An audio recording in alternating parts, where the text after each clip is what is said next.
talagang gusto mo itodo eh. Alam mo, ito yung mga pinakagusto nating ginagawa. Siyempre, aside from work, na nakakapagod, nakaka-stress, dito talaga mag-glow kayo.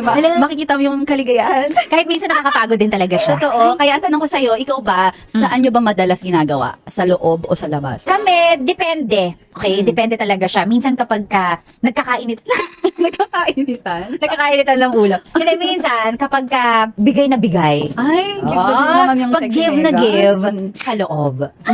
Pero pag medyo may mga araw na conscious tayo sa mga ginagawa natin, Okay. ganyan, labas kami. Mas exciting ang labas kasi talagang gusto mo itodo eh. Kayo ba? Loob. Gusto ko talaga sa loob, mas na-enjoy ko kasi kontrolado ko lahat. Alam ko ang gagawin. Mas gusto ko yung kumbaga nasa baluarte ko. Kasi kilala ko eh, alam ko yung sukat ng...